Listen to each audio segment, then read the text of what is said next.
Ito naman ang ulam natin ngayon. Yan, tinatawang gabi. Limasag ang lahok. Yan. Nalagay ko na ang liputok.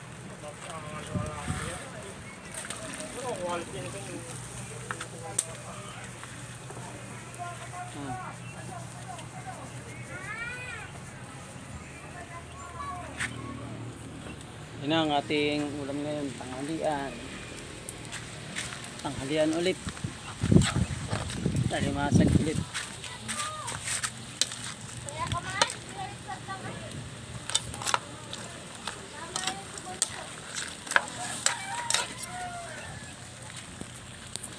Ang lakas ng apoy natin eh.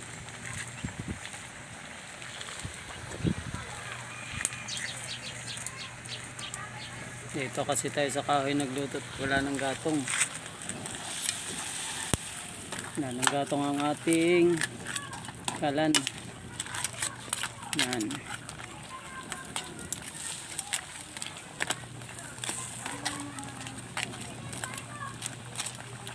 Ating mga limasag na huli kanina.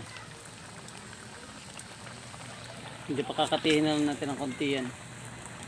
At malapit na rin naman siya maluto. Limasag, sariling huli ito. Ito po, tabaw. Oh, babae.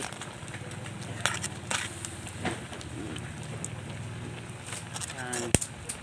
Yan ating huli.